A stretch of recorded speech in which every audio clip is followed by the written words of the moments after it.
නමස්කාර වේවා බුදුරුවනට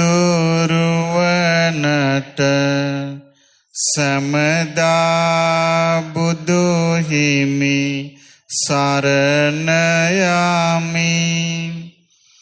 නමස්කාර වේවා ධම්රුවනට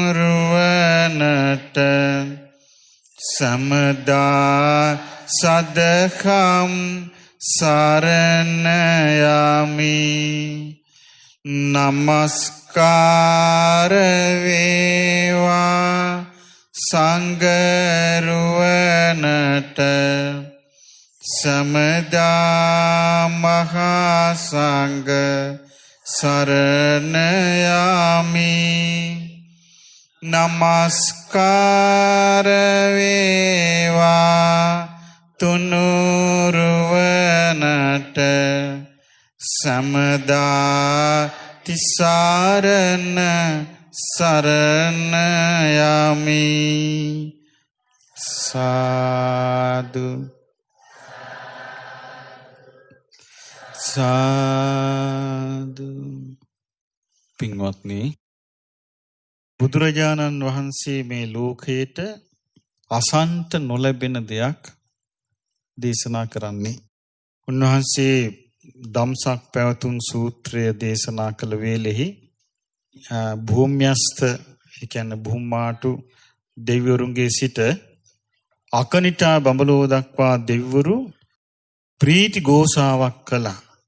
ඒතම් භගවතා බාරාණසියං නිසිපතනේ මිගදායේ අනුත්තරං ධම්මචක්කං පවත්තිතං. මේ භාග්‍යවතුන් වහන්සේ විසින් බරණැස ඉසිපතන මිගදායෙහිදී අනුත්තර වූ ධර්ම චක්‍රයේ දහම් රෝධය කරකවන ලද්දේය. අප්පතිවත්තියං සමනේනවා බ්‍රාහ්මණේනවා දේවේනවා මාරේනවා බ්‍රහ්මුණාවා කේනචිවා ලෝකස්මි. මේ ලෝකෙ කිසි ශ්‍රමණේකුට බ්‍රාහ්මණේකුට දෙවියෙකුට මාරේකුට බ්‍රහ්මේකුට කාටවත් මෙවැනි වූ ධර්ම චක්‍රයක් කරකවන්න බෑ. එතකොට මේ ධර්ම චක්‍රය කුමක්ද? දුක නම් වූ වාරි සත්‍යය, දුක්ඛ සමුදය නම් වූ වාරි සත්‍යය, දුක්ඛ නිරෝධ නම් වූ ආරි සත්‍යය, දුක්ඛ නිරෝධ ගාමිනී පටිපදානං වූ ආරි සත්‍යය. මේ ආරි සත්‍යය උන්වහන්සේ කරකවනවා කියන්නේ මොකක්ද? උන්වහන්සේ දේශනා කරනවා. දේශනා කරනකොට ඒ අහගෙන ඉන්න ශ්‍රාවකයන්ට මොකද වෙන්නේ? ඒ ශ්‍රාවකයන් තුල නිවන් මඟ උපදිනවා.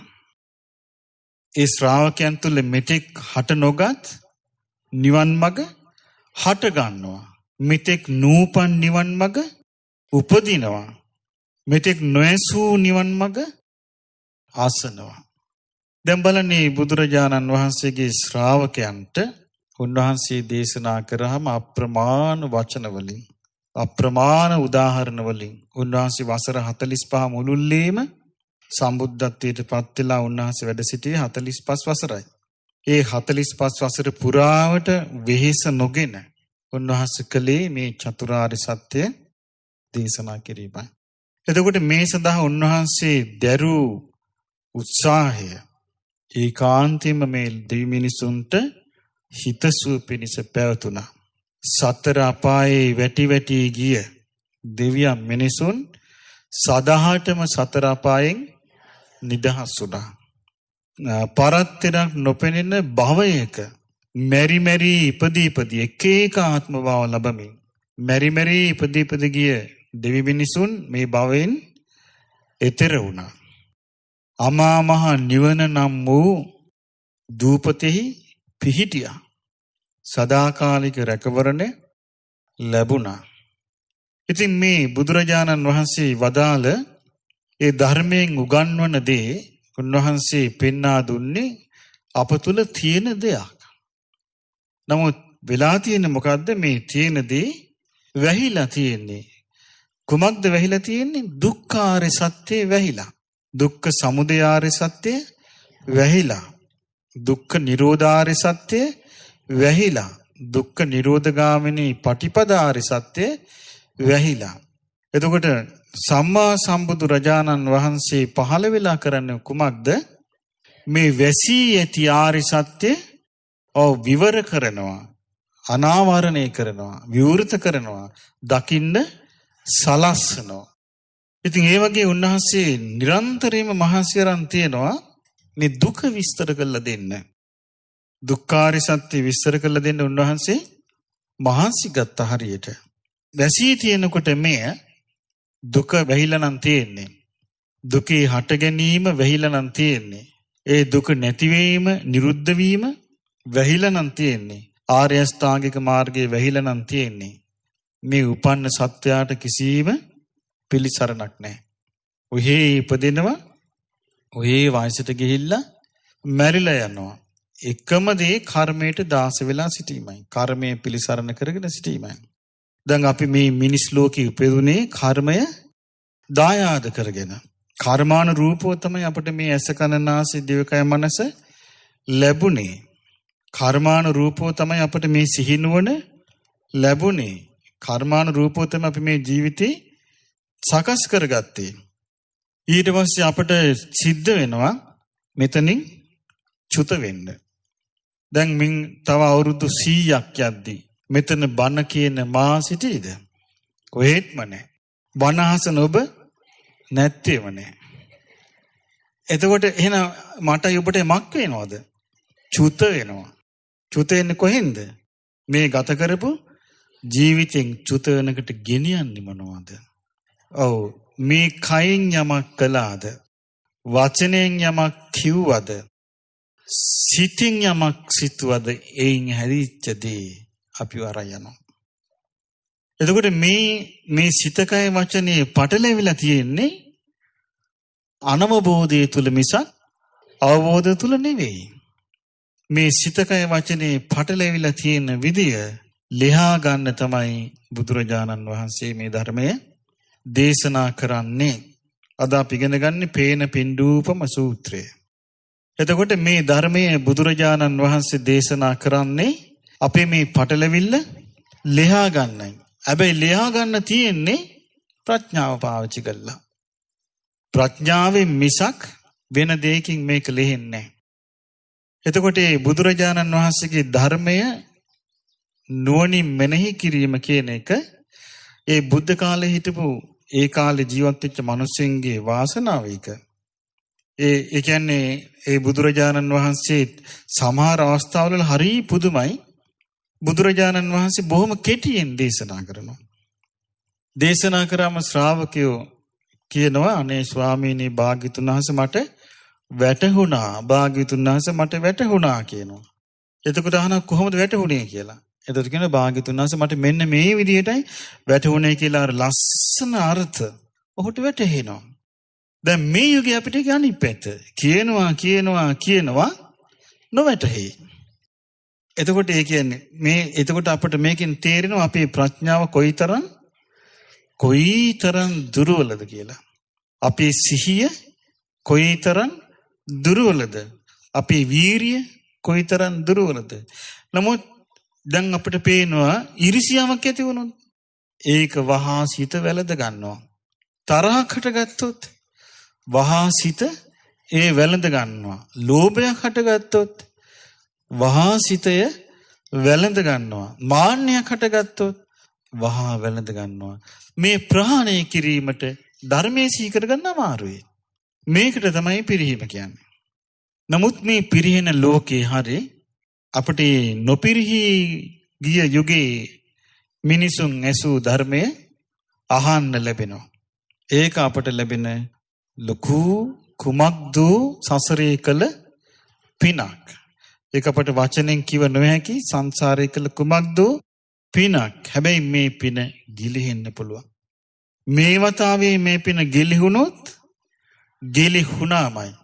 ආය අපට හිතා ගන්න බෑ කොයි කාලේ මෙවැනි අවස්ථාවල් ආයි සංසාරේ අපට ලැබෙයිද කියලා.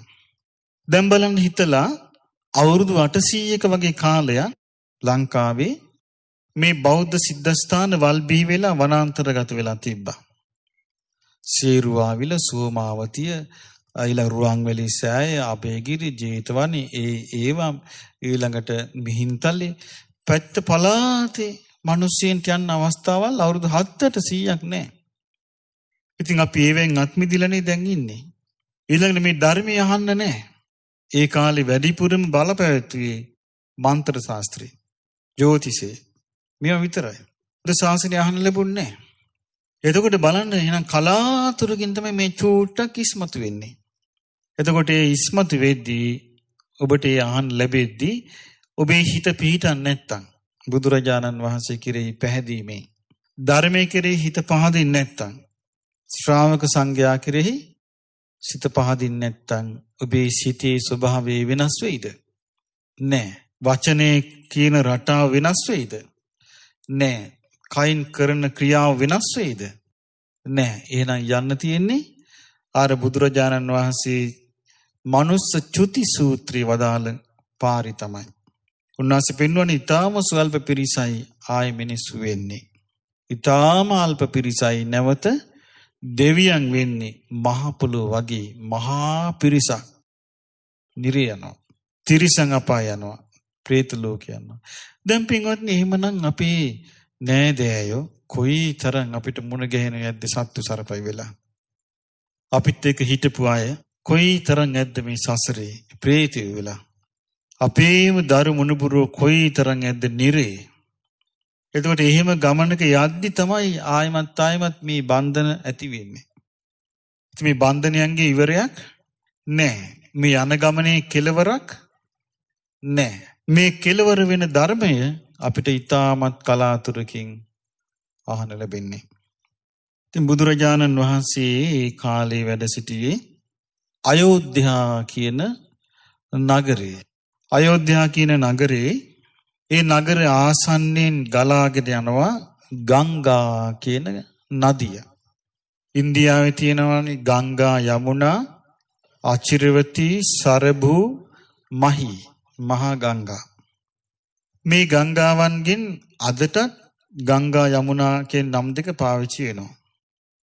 එතකොට මහි කියන ගංගාවේ නම අදත් පාවිච්චි වෙනවා. අනිත් නම් වෙනස් වෙලා. එතකොට මේ අයෝධ්‍යා කියන නගරයේ ආසන්නයේ ගංගානම් ගඟ ගලාගෙන යද්දී ඒ ගඟේ දැන් මෙහි එහෙම පෙන අපි දැකලා නැහැ. මෙහි පෙන දකින්න නැහැ. දැන් මෙහි වැස්ස වෙලාවට යනවනේ මේ ගඟ ගහගෙන. දැන් අපි ගඟ දිහා මෙහි බලාගෙන ඉඳලා තියෙනවනේ. මඩ පාටට වතුර යනවා පෙන යන්නේ. දවසක් මම නේරංජරා ගඟ උඩ පාලමෙන් යද්දී පේනවා විශාල පෙන තට්ටු. ඒ කියන්නේ අඩිය 2 උස ලොකු පෙන තට්ටු.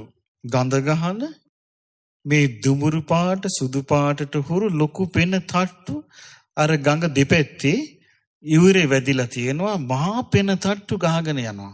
ඒ බලාගෙන යද්දී මතක් වුණා මේක තමයි එදා බුදුරජාණන් වහන්සේ පෙන්වුවේ. එදා ඒ හිමාලයට වැහැලා ඊට පස්සේ ඒ සමහරට දිය කඩਿੱතු වලින් වැටෙන නිසා වෙන්නේ නැති මේ ගංගානම් ගඟේ ලොකු පෙන තට්ටු ගමන් කරනවා. ඊට පස්සේ දවසේ හැමහරි අර පෙන ගම් ඉවුරේ වැදිලා ඔහේ තියෙනවා. තිබිලා ටික මේ පෙන බිඳි ගිහිල්ලා ඒ පෙන නොපෙන යනවා. දවස් ගණන් තියෙනවා ඒ පෙන. ඉතින් බුදුරජාණන් වහන්සේ දැක්කා එදා ඒ ගංගානම් ගඟේ අර පෙන තට්ටු යනවා.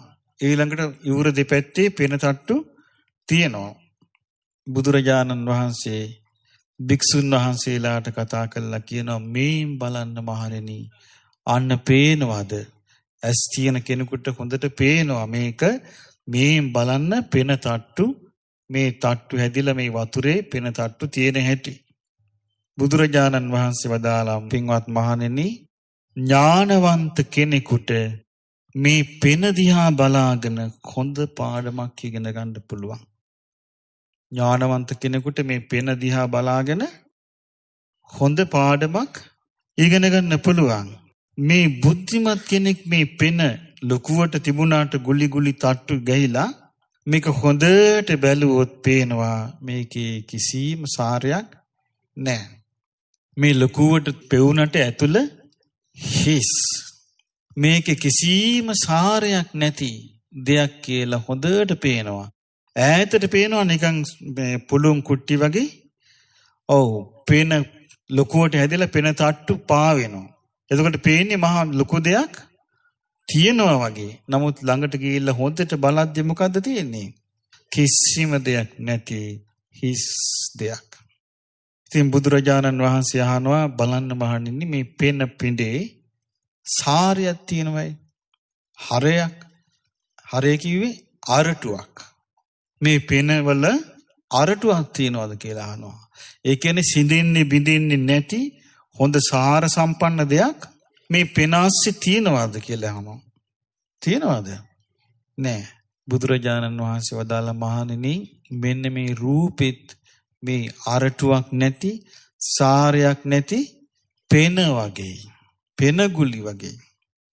ඊළඟට බුදුරජාණන් වහන්සේ දේශනා කරන මහණෙනි ඒ නිසා දැන් බලන්න කියන අතීතයේ තිබිච්ච රූප. අතීතයේ තිබිච්ච රූප වලට මොකද වුනේ කියලා අහනවා. දැන් තියනවාද ඒවා? දැන් නෑ. අර පෙන ගුලි වගේ, පෙන තට්ටු වගේ සාර රහිත දෙය කාලයාගේ වැෑමෙන් නැසී වෙනසී ගියා.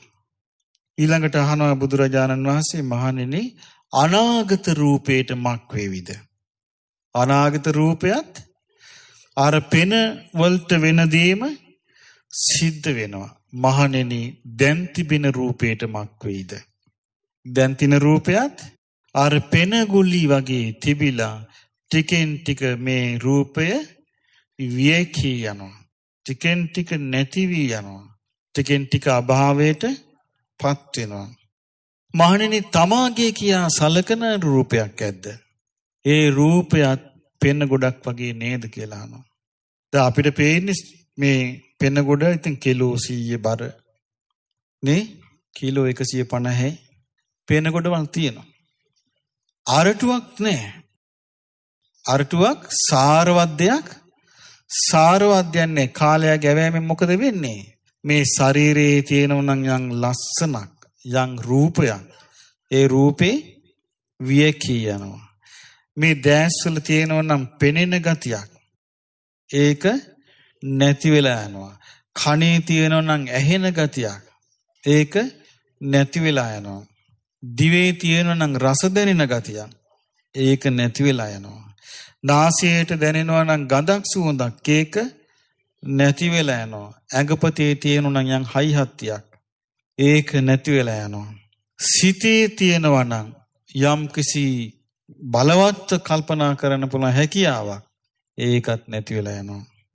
එහෙනම් මේ හැම දෙයක්ම කාලයාගේ ඇවෑමෙන් විනාශ ස්වභාවයට පත් වෙනවා. බුදුරජාණන් වහන්සේ අර පෙන උපමා කරනකොට ඒ කාලේ හොඳට තේරෙන්නේ නැති පිරිසට ඇත්තනේ මේ පෙන වලට වෙන දේනේ වෙන්නේ. ඉතින් උන්වහන්සේ දේශනා කරනවා මේ මහණෙනි බාහිර වූ යම් රූපයක් ඇද්ද? බාහිර අනේක වූ රූප තියෙනවනේ නේ.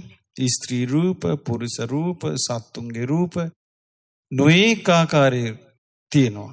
මේ සියල්ල ගැන උන්වහන්සේ දේශනා කරන මේවත් පෙන ගොඩක් වගේ කියනවා. කාලයාගේ ඇවෑමෙන් මේවා නැති වෙලා යනවා, වෙනසිලා යනවා. මහණෙනි ගොරෝසු රූප තියෙනවා.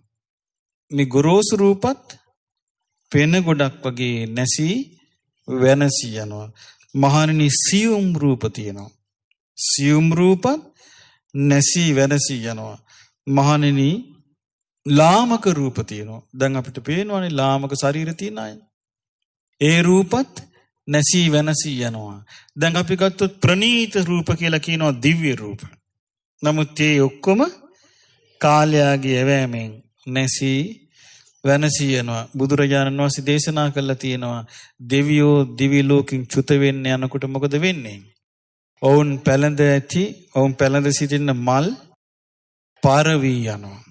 ඔවුන්ගේ ශරීර වලින් දහඩිය ගලනවා. එනං අර ප්‍රනීත රූපේ බිඳී යනවා. ඔවුන්ගේ ශරීර වලින් අර සුවඳ නැති වෙලා දුර්ගන්ධය යවන මල් වලට වෙන්නේ. දැන් මල ඉස්සල්ලාම සුවඳයි. මල පර වෙනකොට මොකද වෙන්නේ? ගඳට හැරෙනවා. මෙන්න මේ වගේ වෙනවා. ඔවුන් පොරවා සිටින දිවසලු කිලිටි වී යනවා. එහෙනම් බලන්නේ ජරාවටපත් වීම ප්‍රනීත වූ රූපේ පවා තියෙනවා. ඉතින් බුදුරජාණන් වහන්සේ ඊළඟට දේශනා කරනවා මහණෙනි ළඟ තිබෙනවා රූප. මේ ළඟ තිබෙන රූපත් පෙන පිඬක් වගේ නැසී වෙනසී යනවා. දුර තිබෙනවා රූප. දුර තියෙන රූපත් නැසී වෙනසී යනවා. දැන් බලන්න පින්වත්නි මේව ලෝකේ කවුරුවත් කියන්නේ ඇත්ත කියන්නේ. ඇත්ත කියන්නේ නැත්තේ දන්නේ නැති නිසා. අවබෝධ වෙලා නැති නිසා. වැටහිලා නැති නිසා. බුදුරජාණන් වහන්සේ දැක්කා මේ සත්‍යය. දැකලා උන්වහන්සේ මේ කෙරෙහි විරාගයටපත් වුණා. ඒ කියන්නේ ඇල්ම නැතුව ගියා. නිරෝධයටපත් වුණා. ඇල්ම නිරුද්ධ වෙලා ගියා. ඇයි ඇල්ම නිරුද්ධ වුණේ? මොකද සම්පූර්ණයෙන්ම මේ රූපය ඇත්ත ස්වභාවය උන්වහන්සේ දැක්කා. උන්වහන්සේ වදාළ ඒ නිසා මහණෙනි මේ රූපය ගැන නුවණින් කල්පනා කළොත් අර පෙන ගොලිය දිහා බලනවා වගේ මේ රූපය ගැන නුවණින් බැලුවොත් දැන් අපිට මේ රටේ ඒ පෙන නැහනේ. දැන් නිකන් අපිට රෙදි හොදද්දි පෙනේනවනේ. ඊළඟට අපි අර වතුරට දාලා රින්සු කුඩු කලත්තනවා. එහෙම කලත්තනකට පෙනේනවා. ඊට පස්සේ නිකමට කෝටුවක් අරගෙන බලන්න එහාට මෙහාට කළා සාරයක් තිබේද කියලා.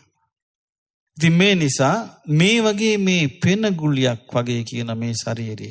නමුත් බලන්න මේ ශරීරය අපට මොන තරම් සිටිවිලි ඇති කරනවද? මොන තරම් ආසාවල් ඇති කරනවද? මොන තරම් බලාපොරොත්තු ඇති කරනවද? මොන තරම් ප්‍රාර්ථනා ඇති කරනවද?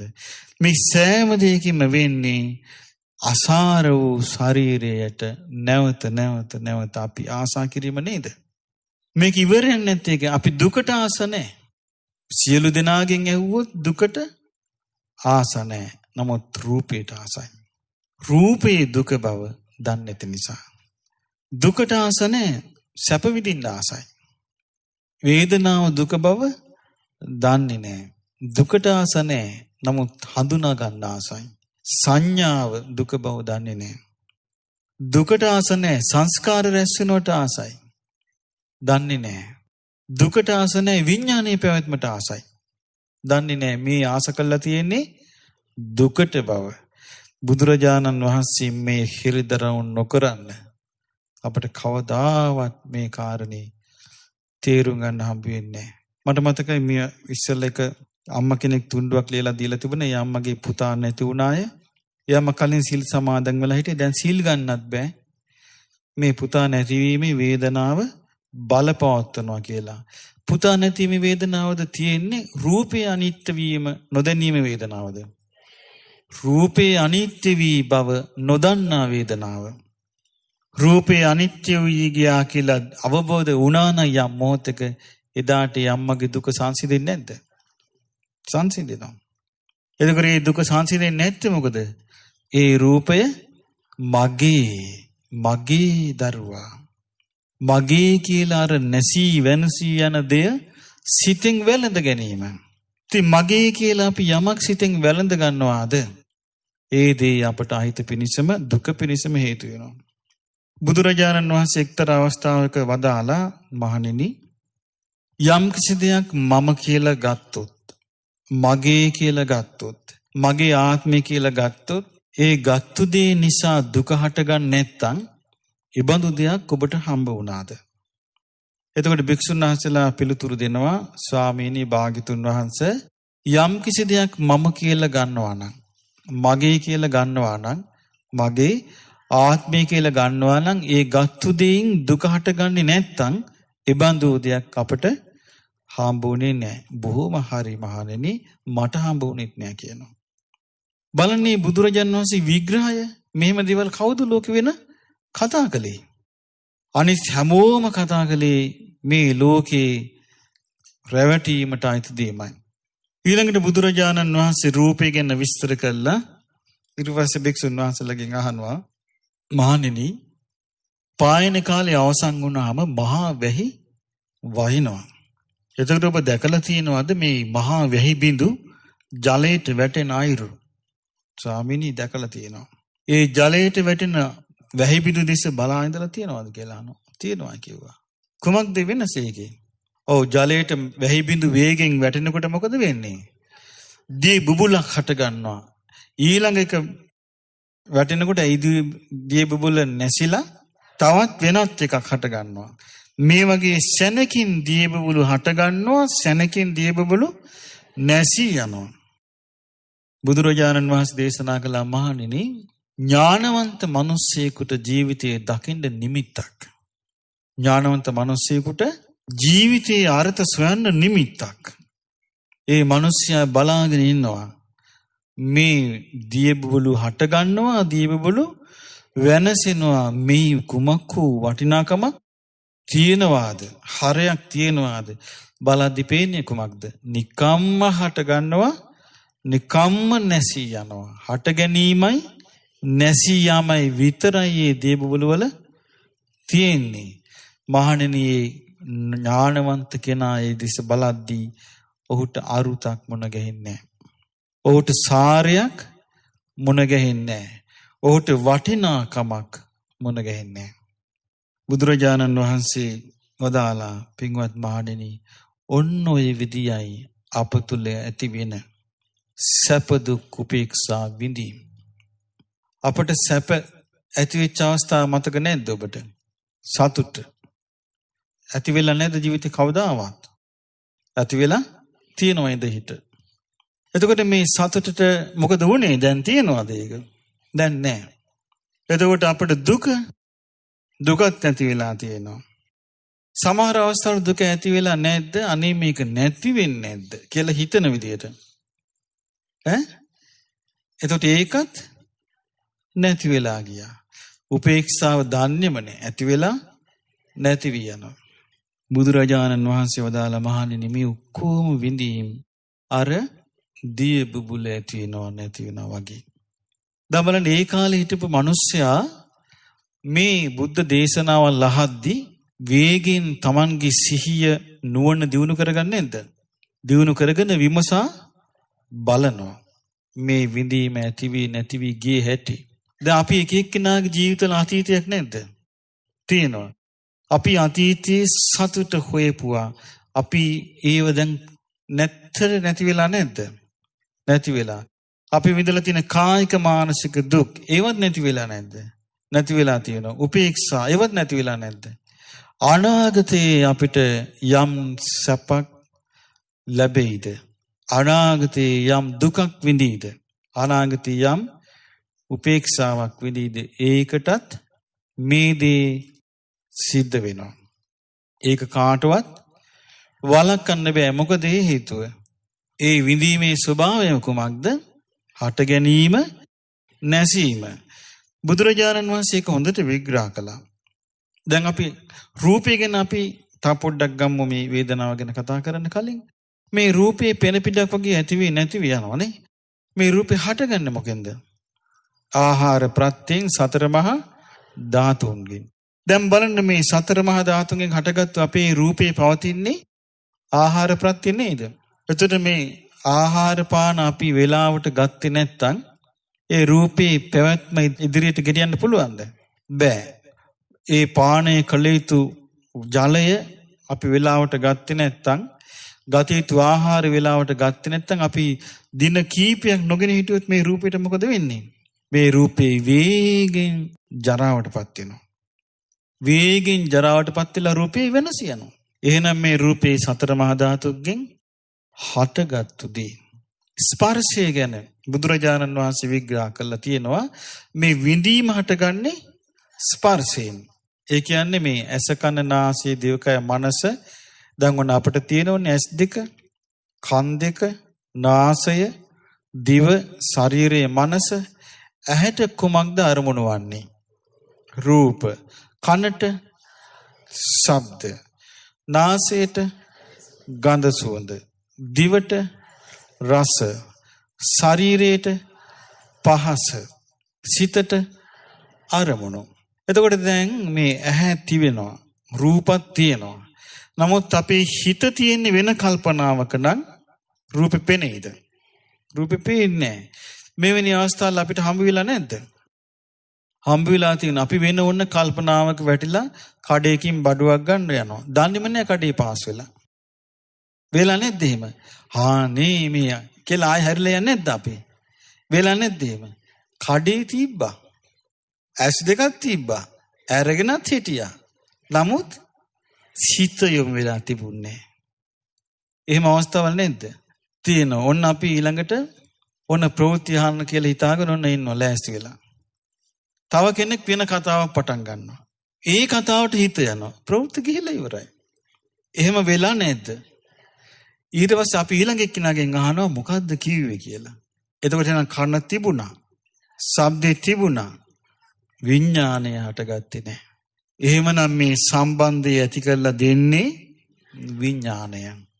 බුදුරජාණන් වහන්සේ වදාලා ඇහැයි රූපයයි විඥානය එකතු වෙනවා. ඒක තමයි ඇහි ස්පර්ශය. කනයි ශබ්දයයි විඥානයයි එකතු වෙනවා. ඒක කනේ ස්පර්ශය. නාසයයි ගන්ධ සුවඳයි විඥානයයි එකතු වෙනවා. ඒක නාසයේ ස්පර්ශය. දිවයි රසයයි විඥානයයි එකතු වෙනවා. දිවේ ස්පර්ශය. කයයි පහසයි විඥානයයි එකතු වෙනවා. කයේ ස්පර්ශය. මනසයි අරමුණුයි විඥානයයි එකතු වෙනවා. මනසේ ඒ ස්පර්ශය ඇති වුනේ නැත්නම් විඳීමක් ඇති වෙන්නේ නැහැ. විඳීම ඇතිවන්නේ ස්පර්ශයෙන්. එතකොට මේ ස්පර්ශයේදී දැන් අපි කියමු මෙහෙම. ඔන්න ඔබට පේනවා කාට හරි වද දෙනවා. නැත්නම් කාර්යදරයකටපත් වෙලා ඉන්නවා. වේදනාවක් දෙනවා. නැත්නම් සතෙක් මරනවා පේනවා. ඔන්න ඇහැ තියෙනවා රූපේ තියෙනවා. ස්පර්ශය හට ගන්නවා. එතකොට ඒ අරමුණ ඔබට සැප විඳීමක් ඇති කරනවද දුක් විඳීමක් ඇති කරනවද? දුටු පමණින් ඔබට යම්කිසි කම්පනයක් එනවා. ඒන්නේ කුමකින්ද? දුක් විඳීමෙන්. ස්පර්ශය නිසා හටගත්තු විඳීමෙන්. එතකොට අපට පේනවා කෙනෙක් කවිලා අර සතාව බේරනවා. එතකොට ඔබට ඒකත් පේනවා. එතකොට අර විඳීම වෙනස් වෙලා යනවා. ඊට පස්සේ මොකද හටගන්නේ? සතුටක් ඇති වෙනවා. සැප විඳීමක් හට ගන්නවා. මේ වගේ මේ සැප දුක් උපේක්ෂා විඳීම් වේගෙන් ඇති වෙනවා වේගෙන් නැති වෙනවා. අප සිහියෙන් නොසිටින නිසා අපිට මේක තේරෙන්නේ නැහැ. අපිට මේ තේරෙන්නේ නැහැ සිහියෙන් නැති නිසා. එතකොට බුදුරජාණන් වහන්සේ දේශනා කරනවා මේ සැප දුක් උපේක්ෂා විඳීම් මේ අතීතයේ ඇති වුණාද ඒවා ඇති වෙලා නැති වෙලා ගියා. දැන් බලන්න අතීතය ගැන චුට්ටක් කල්පනා කළා මේ ජීවිතේම කොච්චර දේවල් අපි විනෝද වුණාද, බාල් නැටුවද, කෑව බිව්වද? ඒකක්වත් දැන් තියෙනවද? නෑනේ. අනාගතෙත් එහෙනම් හැම දෙයක්ම අනිත්‍ය වෙලා යනවා. දැන් මේවා ඉවෙන් වගේ තේරුණානේ ඉස්සර අර උපතිස්ස කෝලිත දෙදෙනාට. ගියානේ අර නැකත් කෙලියට කඳ මුදුනේ පිරිස එකතු වෙලා අලුත් ඇඳුම් ඇඳගෙන ගිහිල්ලා ඉතින් රබන් ගහලා ওই පොර පොල් ගහලා කාලා බීලා ඉතින් නටනවා. ඊට පස්සේ උපතිස්ස කෝලිත මහා ප්‍රඥාවන්තයිනේ. ඒ දෙදෙනා මොකද ඉතින් මේවට යෑමේ අර්ථය කුමක්ද? අර තේරුණා ගැඹුරින් ටික ටික මේ අපි හොයන දේ නෙමෙයි මේක අපිට කිසි ප්‍රයෝජනයක් නැහැ කියලා. ඉතින් මේ වගේ මේ ඒ විඳීම අනිත්‍ය වෙලා යනවා. ඉතින් බුදුරජාණන් වහන්සේ වදාලා තමා තුළ හට ගන්නවා සැප දුක් උපේක්ෂා විඳීම. මේ විඳීම් වලට මොකද වෙන්නේ? ඒවත් ඒ වෙලාවට ඇති වෙලා නැති වෙලා යනවා. ඊළඟට බුදුරජාණන් වහන්සේ වදාලා අනුන් තුළ හට ගන්නවා සැප දුක් උපේක්ෂා විඳීම්. අපිට පේනවා සතුටින් ඉන්න අය. ඒ වගේම අපිට පේනවා ඒගොල්ලෝම පස්සේ කාලේ දුකෙන් ඉන්නවා. අපිට ආයි පේනවා ඒගොල්ලෝම පස්සේ කාලේ උපේක්ෂාවෙන් ඉන්නවා. එහෙනම් ඒගොල්ලෝ යම් සැපක් වින්දාද ඒක නැති වෙලා ගිහිල්ලා. යම් දුකක් වින්දාද ඒක නැති වෙලා ගිහිල්ලා. යම් උපේක්ෂාවක් වින්දාද ඒකත් එහෙනම් යමෙකුට විඳීමක් හට ගන්නවාද ඒ සියලු විඳීම් හටගන්නේ ස්පර්ශයෙන්. විඳීම වෙනස් වෙනවද? ඒ වෙනස් වෙන්නේ ස්පර්ශය වෙනස් වීමෙන්. ඊළඟට බුදුරජාණන් වහන්සේ වදාළ ගොරෝසු විදියට විඳිනවා. ගොරෝසු විදියට කෙනෙක් විඳිනවනේ විඳීම්. දැන් අපි ගත්තොත් කෙනෙක් භාවනා කරලා විඳිනවා. ඒක සියුම් විඳීමක්. කෙනෙක් කාලා බීලා සින්දු කියලා නටලා විඳින විඳීමක්. ඒක ගොරෝසු විඳීමක්. කෙනෙක් රණ්ඩු අල්ලලා විඳීමක් විඳිනවා. ඒක ගොරෝසු විඳීම. මේ ගොරෝසු විඳීමක් ඇද්ද? සියුම් විඳීමක් ඇද්ද? මේ සෑම විඳීමක්ම ඔව් දිය බුබුලක් වගේ ඇති වෙ නැති වෙනවා. දැන් මේ මිනිස් ලෝකේ තියෙන හීන විඳීම්. ලාමක විඳීමක් මේ රූප, ශබ්ද, ගන්ධ, රස, ස්පර්ශ වල තියෙන්නේ. දිව්‍ය ලෝකේ සියුම් විදියට විඳිනවා. නමුත් ඒ විඳීමත් වෙනස් වෙලා නැති වෙලා යනවා. දැන් බුදුරජාණන් වහන්සේ එක තැනක දේශනා කළා දිව්‍ය ලෝක දෙකක් ගැන. කිඩ්ඩාපදෝසික, මනෝපදෝසික කියලා. කිඩ්ඩාපදෝසික කියලා කියන්නේ මේ දෙවිවරු හරි කෙලිලොල්. ඒ කියන්නේ සෙල්ලක්කාරයි. මේ දෙවිවරු සෙල්ලමෙන් වාසය කරනවා. සෙල්ලමෙන් දැන් අපේ පොඩි දරුවෝ ඉන්නේ ඒ වගේ. දැන් පොඩි දරුවන් සෙල්ලමෙන් වාසය කරද්දී බඩගිනි වුණාම වෙලාවට කන්න එනවද? නෑ. අම්මලා කෑම හදලා දැන් දනෝ ළමයට කන්න ඕනේ කියලා. ඊට පස්සේ මොකද කරන්නේ? අම්මලා බලෙන් අඬ ගහලා කන්න දෙනවා. එහෙම නැත්නම් ඒ ළමයා ඉන්න තැනට ගිහිල්ලා ළමයා සෙල්ලම් කරද්දි කවනවා. ඒ නැත්නම් ඒ ළමයට ඒ කෑම බීම හම්බුනේ නැත්නම් මොකද වෙන්නේ? සෙල්ලම් කර මේ ළමයා ලෙඩ වෙන්නේ නැද්ද? ලෙඩ වෙනවා. දෙවිවරු ඉන්නෝ සෙල්ලමට ලැබි සෙල්ලම් දෙවිවරු. මේ දෙවිවරු සෙල්ලම් කර ඉන්නකොට මේ අයට කෑම ගන්න අමතක වෙනවා.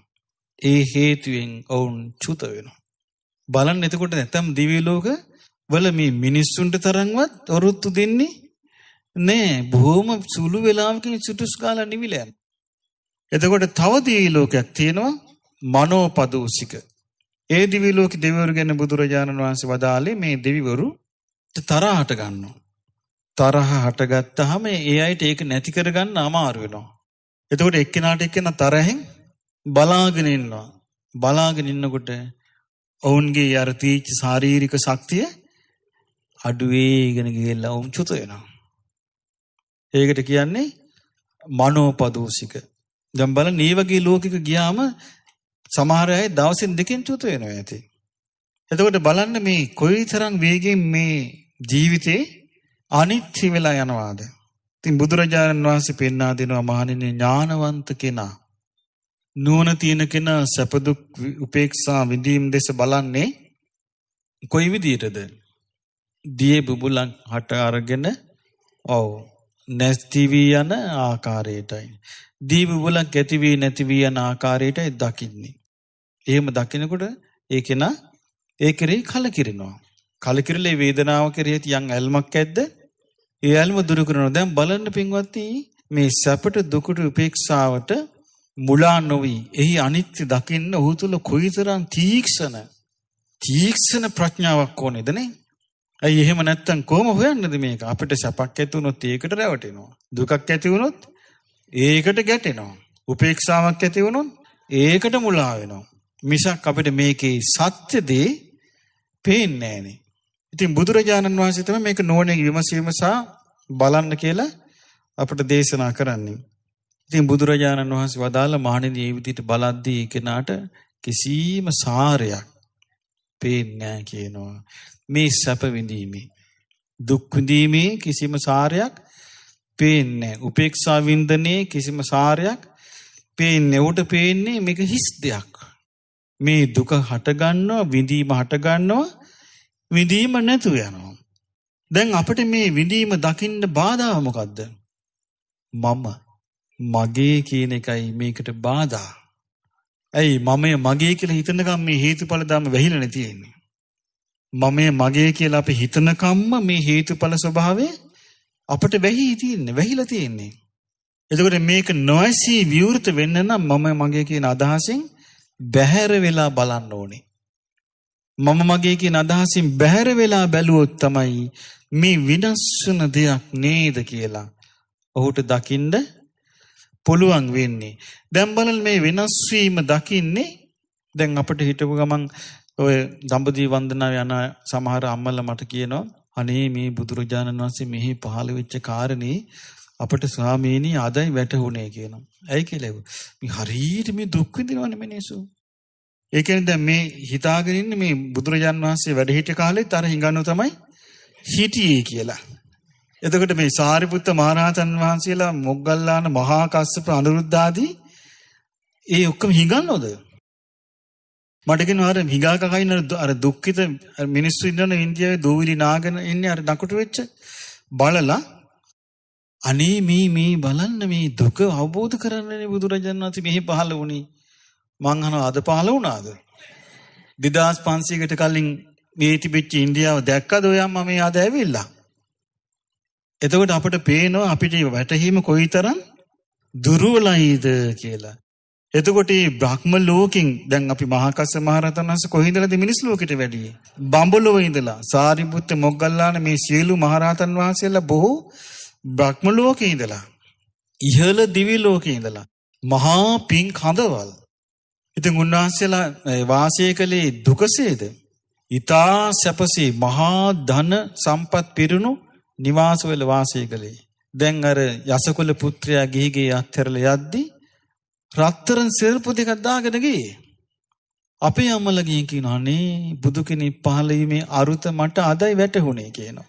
කොහොමද අර හිඟන රංචුව දැකලා?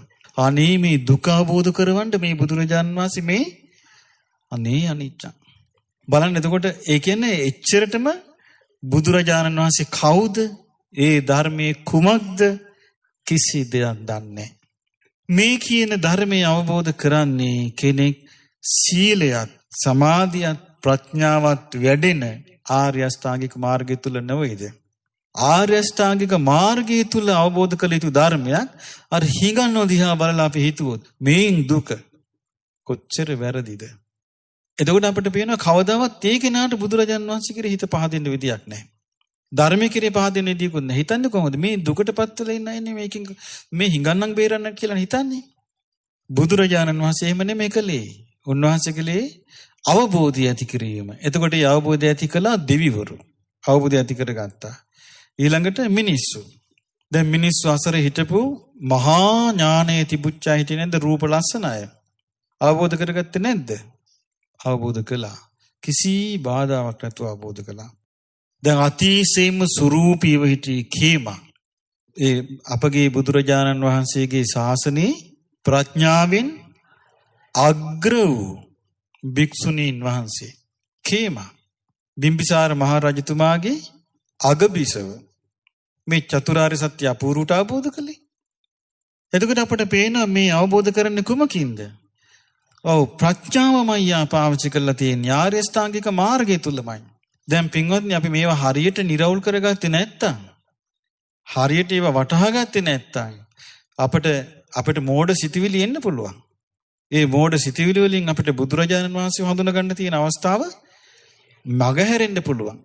ධර්මයේ තේරුම් ගන්න තියෙන අවස්ථාව මගහැරෙන්න පුළුවන්. ඒ නිසා බුදුරජාණන් වහන්සේ පහළ වෙන්නේ හිඟන්නන්ගේ ලෝකෙ නෙවෙයි. බුදුරජාණන් වහන්සේ පහළ වෙන්නේ විමුක්තිය සොයන්නවුන්ගේ ලෝකේ. මහා පින්වන්තයින්ගේ ලෝකේ. මහා නැනවතුන්ගේ ලෝකේ. මෙකල පහළ වෙන්නේ නැහැ. මෙකල ඒ පිරිස නැහැ. ඉවරයි. ඒ පිරිස මේ ධර්මය අවබෝධ කළ සංසාරෙන් එතෙර වුණා. මේ පින්මදි අයගේ ලෝකේ දැන් තියෙන්නේ. ඉතින් අපි මේවා අඳුනා ගන්න ඕනේ. නැත්තම් අපිට නිකන් පූ අහංකාරකමක් ඇති වෙයි. කොහොමද? දැන් ඉන්දියාවේ ගියාම අනේ මේ බලන්න මේ දුක මේ වගේ දුකක් පෙන්눔 කරන්නනේ මේ රටේ බුදුරජාණන්සේ පහළ වුණේ කියලා මෝසල කතා කියයි. උන්වහන්සේ පහළ වුණේ මේ ඒ වගේ යන්නේනමන් නැති හිඟන්නන්ට නෙමෙයි ජීවිතය අවබෝධ කරන ඒ වෙනුවෙන් පෙරුම්දම් පුරාගෙන කල්ප ගණන් ආපු අයට. ඉතින් ඒ නිසා ඉතින් හැබැයි හැම කෙනෙකුගේම ජීවිතේ මේ අවස්ථාවල් තියෙනවා. බුදුරජාණන් වහන්සේ පෙන්වා දෙනවා අර හිඟන අය දැක්කහම. දැන් මට මතකයි මම මීට අවුරුදු දැන් ඉන්දියාවට යන්න පටන් ගන්න සෑහෙන කල් අවුරුදු 10කට කලින් විතර දැක්ක හිඟන ආච්චි කෙනෙක් තාමත් බුද්ධ ගයාවේ ඉන්නවා. ඒ ආච්චිගේ ශරීරය දැන් දෙකට නැවිලා. ඒ කියන්නේ ආච්චි හිටගත්තාම මේ ඇඟ හිටගෙන බිමට නැමුණාන් පස්සේ පොළවේ ඉඳලා අඩි දෙකක් වගේ උසින් තමයි බෙල්ල තියෙන්නේ. හොඳටම නැවිලා ඉන්නේ මුකුත් වෙන්නේ නැහැ. සීතලටත් මහපාරේ. රස්නේ කාලටත් මහපාරේ. මොනවා හරි දෙයක් අනාගෙන කාලා ජීවත් වෙන අවුරුදු 10ක් තිස්සේ මගේ ආච්චිව දකින්න. එතකොට අපි කල්පනා කරන්න ඕනේ අපිත් ඔය වගේ සංසාරේ කොයි තරම් ඉඳ ඇද්ද? අපිත් ඔය වගේ නකුටු වෙලා ජීවිතේ කොච්චර ඉන්න ඇද්ද කියලා හිතනවා මිසක් අපි හිතුවොත් අර විදිහට නෑ. බලන්න බුදුරජාන් වහන්සේ මෙහි පහළ වුණේ ඒකනේ මේ දුක පෙන්නුම් කරන්නනේ. හරියට නිකන් අපි මහා සැප තියෙන තැනක ඉඳලා යනවා වගේ. ඉතින් ඒ නිසා බුදුරජාන් වහන්සේ වදාළේ කොහොමද? අර වගේ නකුටු වෙලා ඉන්න අය දැක්කහම හිතන්න කිව්වේ කොහමද? අපි සංසාරේ කොයි තරම් ඔය වගේ ඉඳ ඇද්ද කියලා. අර සැපසේ ලස්සන අය දැක්කම හිතන්න කිව්වා අපි මේ විදිහට සංසාරේ කොයිතරම් ඉඳ ඇද්ද කියලා. එතකොට මොකද වෙන්නේ? අර ජීවිත පිළිකුල් කිරීම නැතු වෙනවා. අර ලස්සන ජීවිතයට ආසා කිරීම නැති වෙන. ඒකයි ධර්මයට උදව් කරන්නේ. ඉතින් ඒ නිසා මේ දැන් මං ගැන සතුටු වෙනවා. මං ඒ ගැන නම් මට කවදාවත් ඒ සිතවිල්ල කටගත්තේ නැහැ. මෙච්චර යනවා ඉන්දියාවේ. ඒ දුප්පත් මිනිස්සු දැක්ක මම නම් හිතුවේ මේගොල්ලෝ සෑහෙන්න පව් කරගෙන සංසාරේ. අඩු ගානේ බුදුරජාණන් වහන්සේට ගරහලවත් ඇති. ඒකයි මේ නිරේ ගිහිල්ලා ඉතුරු ටික විඳින්න ආපහු මෙහෙම ඇවිල්ලා වඳින්න දෙන මිනිස්සුන්ගෙන් කීයක් හරි ඉල්ලගෙන ඇයි කාටවත් කුසල් හිතක්වත් පහල කරලා දෙන්න බෑ. කොටින්ම කියන්නේ පොලිමක ගස්වල බනිස් ගෙඩියක් බෙදන්න බෑනේ. ඒ බෙදෙන එක්කෙනා පෙල්ලනවනේ. තල්ලු කරලා බිම දානවා.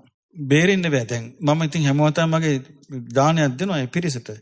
ඒ දෙද්දි දැන් ඒ වගේ දුප්පත් පිරිස අපිට කියන්න බෑ ඒව හම්බ වෙන්නේ කොහොමද කියලා හිතන්න බෑ. එක එක්කෙනාගේ පින්වල හැටියට.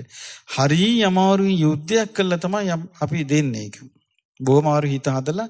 නමුත් පසුගිය දවස්වල නම් මම සෑහෙන පිනක් කළා. ඔක්කොටම ලොකු දාන පාසල් හදලා වේලි ආහාර අපි ඉන්න අසපුවට එන්න කියලා මං වෙනම මල් ගිනක් තිබ්බා. මල් ගිනක් තියලා මං ඒ අම්මලාට කිව්වා අහිංසක අම්මලා මං කිව්වා මේ බලන්න බුදුරජාණන් වහන්සේ තමයි දානි දෙන්න කියලා අපිට ඉගැන්වුවේ. දැන් බලන්න ඔයාලා සංසාරේ දීපු අය නෙවෙයි. දැන් ඔයාලා විඳවනවා. දැන් හිතාගන්න ඔයාලට අපි මේවා දෙන්නේ බුදුරජාණන් වහන්සේ දීම ගැන අපිට කියලා නිසා. ඒ නිසා ඉස්සෙල්ලා මේ මල අරන් ගිහිල්ලා බුදුරජාණන් වහන්සේට පූජා කරන්න කියලා මල්ල දෙනවා මං ඉස්සෙල්ලාම.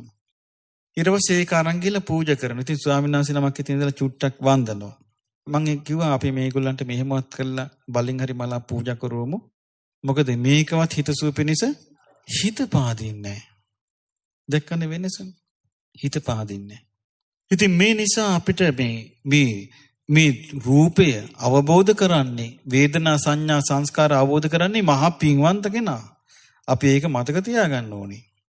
දැන් මේ ශරීරයේ ඇත්ත තත්ත්වය පේන්නේ පිනට. මේ වේදනාව ඇති වී නැති වෙනවා දකින්න නම් එයාට මහා පින්බලයක් තියෙන්න ඕනේ. නැත්තම් ඒ කියා මුලා වෙනවා. මුලා නොවෙන්නේ පින්බලෙන්. දැන් බලන්න අර මහා කස්සප මහ රහතන් වහන්සේ මුලා නොවි හිටියේ කොහොමද? පින්බලෙන් නොවේද? තනිකරම පින්බලේ. ඉතින් ඒ නිසා මේ බුදුරජාණන් වහන්සේ මේ ධර්මයේ දේශනා කරන්නේ ඒ ධර්මය අවබෝධ කරන්න පින් තියන අය බලලානේ. ඉතින් උන්වහන්සේ දේශනා කළා මේ වේදනාව වෙනස් වෙවි යන විදීම හොඳට නුවණින් මෙනෙහි කරන්න කියලා. ඒක නිසා තමයි අපි කියන්නේ මේ ධර්මය අවබෝධ කරන්නේ දුක් විඳලා නෙමෙයි. උන්වහන්සේ එක තැනක දේශනා කරනවා මහණෙනි දැන් බලන්න ඔබට හොඳට සැපසේ මේ ධර්මය අවබෝධ කරන්න පුළුවන් නේ. උන්වහන්සේ මේ වචනේ පාවිච්චි කළා. සැපසේ අවබෝධ කරන්න පුළුවන් නේ. ආර්ය අෂ්ටාංගික මාර්ගයේ තුල දුක උපදින එක කරුණක් තියනවාද?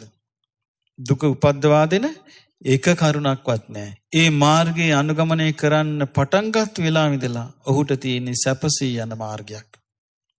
ඒ සැපසේ යන මාර්ගය තුල තමයි ඔහු දුක අවබෝධ කරන්නේ.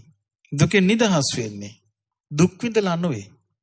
ඉතින් ඒ නිසා මේ අපි හරියට ඥානවන්ත වෙන්න ඕනේ. නැත්තම් බුදුරජාණන් වහන්සේට අපි අතින් අයුත්තක් වේවි.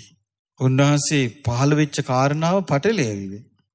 හරියට අවබෝධ කරගන්න ඊළඟට අපි කිව්වොත් මේ බලන්න මේ දුප්පත් මිනිස්සු දැකලා තමයි මේ දුක පෙන්වන්න බුදුරජාණන් වහන්සේ පහළ වුණේ කියලා. ඒක බොරුවක් නේ. ඒකට බොරුවට සමාදම් කරුවා වේවි. ඒක ඇත්ත නෙමෙයිනේ. බුදුරජාණන් වහන්සේ මිනිස්සුන්ගේ බුද්ධිය දියුණු කරන්නයි පහළ වෙන්නේ. ඉතින් උන්වහන්සේ කියා දෙනවා මේ ජීවිතය ගැන. ඊළඟට උන්වහන්සේ අපට කියා දෙනවා දැන් අපි ඉගෙන ගත්ත රූප උපාදානස්කන්ධය ගැන. ඊළඟට බුදුරජාණන් වහන්සේ තව උපමාවක් දේශනා කරනවා. මොකද්ද? මරීචි කියන්නේ මිරිගුව. මිරිගුව දැකලා තියෙනවද ඔබ? මිරිඟුව හැබෑවටම පේන්නේ වතුර වගේ. මිරිඟුව පේන්නේම වතුර වගේ. මිරිඟුවට ලං වුණාම එතන මිරිඟුව නෑ. තව ඈත. එතනට ලං වුණාම තව ඈත. එතනට ලං වුණාම තව ඈත. අපි අහලා තියෙනවා මේ පිපාස කාලෙට මුවෝ මේ මිරිඟු දියට රැවටෙනවා. ඒ කියන්නේ පායන කාලෙට ඒ දුර්භික්ෂ කාලෙට මිරිඟුවට මුවෝ රැවටෙනවා. රැවටිලා අර මිරිඟුව පේනවනේ. මිරිඟුව දිහා බලාගෙන යනවා වතුර කියලා හිතාගෙන ගිහිල්ලා මැරි වැටෙනවා. බුදුරජාණන් වහන්සේ දේශනා කරන මහණෙනි ගිම්හාන කාලේ කියන්නේ ග්‍රීස්ම කාලේ. ග්‍රීස්ම කාලේ දැඩිම කාල පරිච්ඡේදයේදී මිරිඟුව පේනව නේද කියලා අහනවා. එහෙමයි ස්වාමීනි.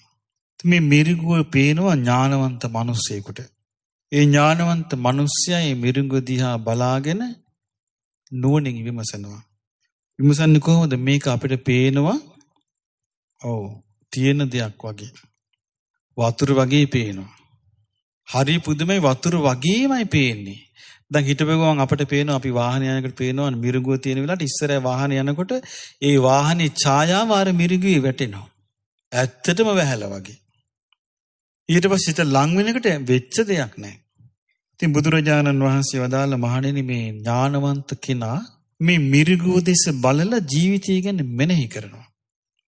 ඔහුට මේ මිරිඟුව තුළ කිසිම සාරයක් අරටුවක් ප්‍රයෝජනයක් ගන්න දෙයක් ඔහු දකින්නේ නැහැ. ඔහුට පේන්නේ හිස් දෙයක්. හරි ලස්සනට අහනවා කිං ඉසියා භික්ඛවේ මරීචිකායේ සාරෝ. මහණෙනි මේ මිරිඟුවේ කවරනම් සාරයක් ඇද්ද? මේ වගේ තමයි මහණෙනි මේ සංඥාව කිව්වේ රූපේ හඳුනා ගන්නවා අපි. ශබ්ද හඳුනා ගන්නවා. ගන්ධ සුවඳ හඳුනා ගන්නවා. රස හඳුනා ගන්නවා. පහස හඳුනා ගන්නවා. ආරමුණු හඳුනා ගන්නවා. අපේ තියෙන ලොකුම ප්‍රශ්නේ මේ හඳුනා ගන්න දේවල් අපේ හිතේ පළපදියම් වෙන්නේ මුලා වෙන ස්වභාවයෙන් යුක්තවයි. එහෙම නේද? මුලා වෙන ස්වභාවයෙන් තමයි මේ හිතේ පළපදියම් වෙන්නේ. පිටේ මේක සීල් එක වැදුනට පස්සේ මකන එක ලේසි නෑ. ඇයි මේ පේන දේ මුල් කරගෙන අපි යම්කිසි සිතිවිලි රටාවක් හැදුවාද ආයේ පේන දේ ඇතිවනාම ආයේ අර සිතිවිලි රටාවමයි හැදෙන්නේ. අපි යම්කිසි පේන දෙයක් බලාගෙන රූප සංඥාව රූපයක් දැකලා අපිට හිතේ බයක් හටගත්තද ආයේ මතක් වෙද්දී බය හට ගන්නවා. යම්කිසි දෙයක් දිහා බලලා හිතේ රාගයක් හටගත්තද ආයේ මතක් වෙද්දී රාගය හට ගන්නවා. යම්කිසි දෙයක් දිහා බලලා ද්වේෂයක් ඇති වුණාද ආයේ මතක් වෙද්දී ද්වේෂය හට ගන්නවා. දැන් බලන මේ සංඥාව කොයිතරම් මේ කෙලෙස් එක්ක බද්ධ වෙලාද? ඉතින් මේක නැති වෙන්න නම් මේ සංඥාවේ ස්වභාවය අපිට වැටහෙන්න ඕනේ. ඉතින් මේ වැටහෙන්න නම් අපිට මේ සම්බන්ධයෙන් ප්‍රඥාව තියෙන්නම ඕනේ. ඉතින් අපි දන්නවා මේක හඳුනා ගන්න ස්පර්ශයෙන් කියලා නේ. මේ ඇහි රූපයයි විඥානය එකතු වුනහම තමයි රූපේ හඳුනගන්නේ. කනයි ශබ්දයයි විඥානය එකතු වුනහම තමයි ශබ්දය හඳුනගන්නේ. නාසයයි ගඳ සුවඳයි විඥානය එකතු වුනහම තමයි ගඳ සුවඳ හඳුනගන්නේ. දිවයි රසයයි විඥානය එකතු වුනහම තමයි රසය හඳුනගන්නේ. කයයි පහසයි විඥානය එකතු වුනහම තමයි පහස හඳුනගන්නේ. මනසයි අරමුණයි විඥානය එකතු වුනහම තමයි හඳුනගන්නේ. අපිට මේ හඳුනා ගන්න දේ තුලින් අපි කෙලෙස් උපද්දවල නිසායි අපිට මේක හඳුනා ගන්න තියෙන අමාරුව තියෙන්නේ. ඇයි දැන් මේ හඳුනා ගන්න දේවල් වලට අපි එක එක විදිහ හිතලානේ. මං කිව්වේ බය හට ගන්න දේ ඔන්න හිතේ පළපදියම් වෙලා තියෙනවා. ඒ වගේ එකක් හඳුනාගත්තු ගමන් මොකද වෙන්නේ? බය හට ගන්නවා. රාගේ ඇති වෙන සංඥා හිතේ පළපදියම් වෙලා තියෙනවා. එතකොට මේ වගේ සංඥාවක් දැක්ක ගමන් මොකද වෙන්නේ? රාගේ හට ගන්නවා. එතකොට අපි ගත්තොත් රාගේ හටගන්න සංඥා හිතේ තියෙනවා.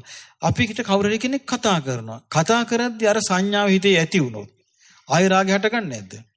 ද්වේෂය හටගන්න සංඥා හිතේ තියෙනවා. එතකොට කවුරු කෙනෙක් අපිට කනට කියලා විස්තරයක් කරනවා. ඒ විස්තරය ආදී ඒ જાති සංඥාවක් හටගත්තු ගමන් ආය ද්වේෂය හට ගන්නවා. මේ විදිහට මේ සංඥාවත් එක්ක අපි පැටලෙනවා. අපි දන්නේ සංඥාවේ ස්වභාවය මිරිගුවක් වගේ කියලා. එතකොට මේ මිරිඟුව හටගන්නේ පින්වත්නි හිතේ. ඒ සංඥාව අපේ හිතේ නෙන්නේ. එතකොට මේ මිරිඟුව හටගන්නේ ස්පර්ශයේ ප්‍රත්‍යෙන්නේ. ඒ ස්පර්ශයේ ප්‍රත්‍යෙන් හටගන්නේ මිරිඟුව අපිට ඒ ආකාරයෙන්ම දැක්කොත්. ඒ ආකාරයෙන්ම දැක්කොත් සංඥාව යථාර්ථය.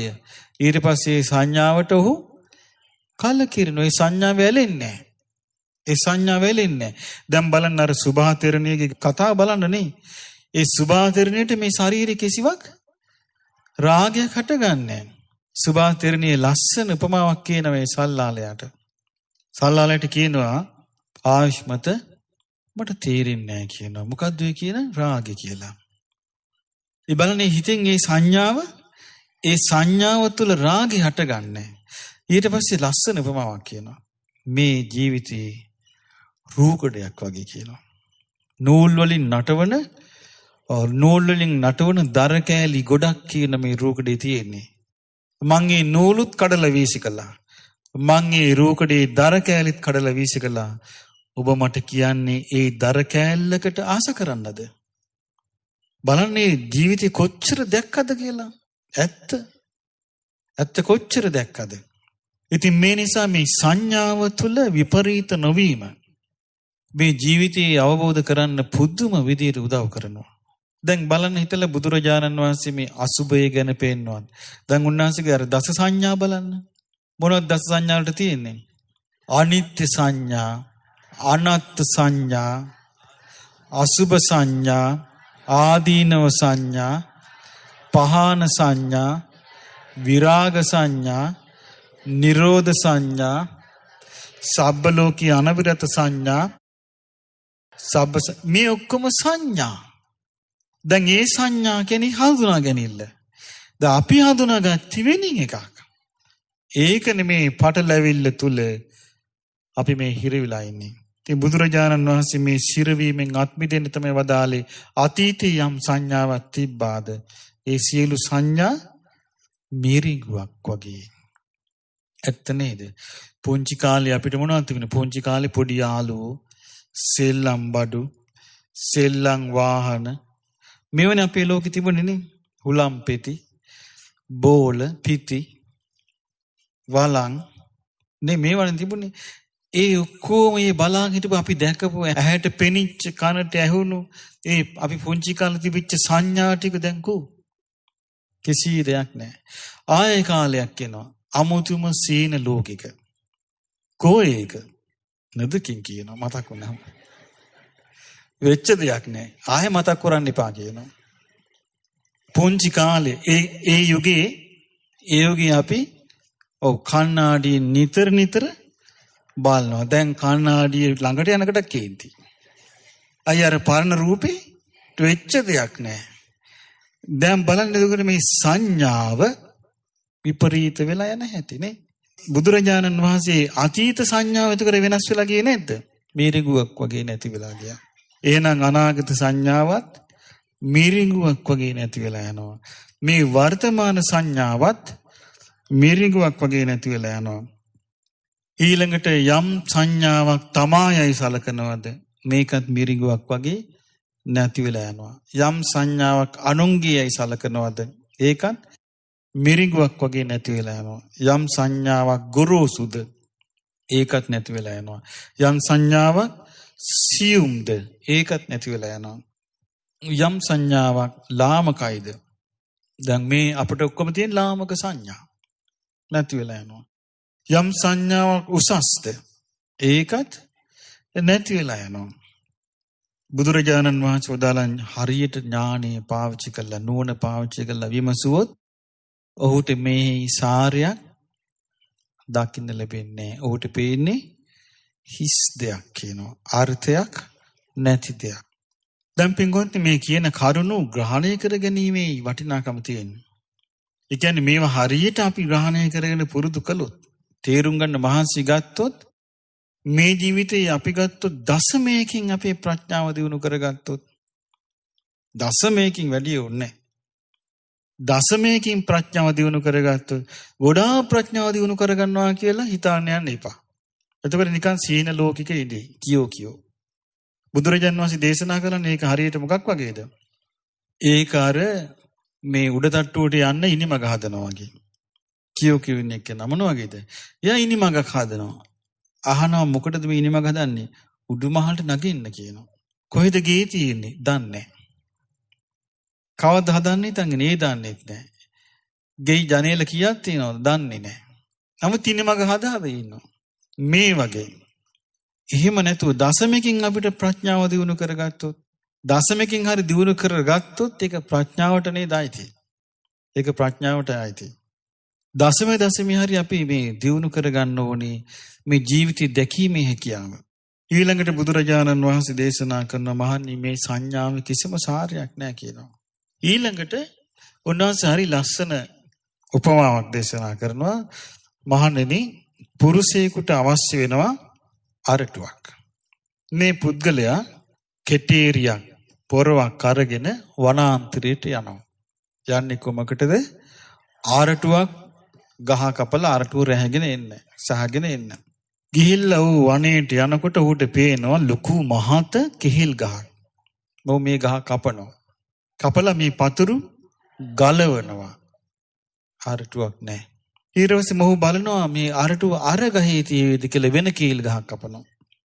අරටුවක් නැහැ. ඊළඟ ගහේ කපනවා. අන්න අසවල් ගහේ නම් ඇති කියලා. ඒත් කීල් ගහක්. අරටුවක් නැහැ. මුළු වනාන්තරයම කැපුවත් අරටුවක් හම්බ වෙන්නේ නැහැ. බුදුරජාණන් වහන්සේ යන මහණෙනි ඇත්තම මේ කීල් ගහක කවදාවත් අරටුවක් ලැබෙයිද? එතකොට ඥානවන්ත පුද්ගලයෙක් මේ කීල් ගහක අරටුව සොයන මේ විදිය බලාගෙන යද්දී ඔහු තේරුම් ගන්නේ කුමක්ද? ඇත්තෙම මේ කෙහෙල් ගහේ කිසිම අරටුවක් නැහැ. මේ වගේ තමයි කියනවා සංස්කාර. අපි කොච්චර දේවල් කරනවද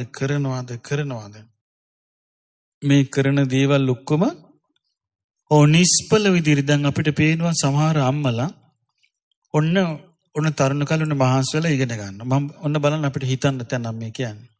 ඔන්න මහන්සි වෙලා ඔන්න ඉගෙන ගන්නවා. ඉගෙන ගන්න මොකේද? හොඳ රස්සාවක් හොයා ගන්න.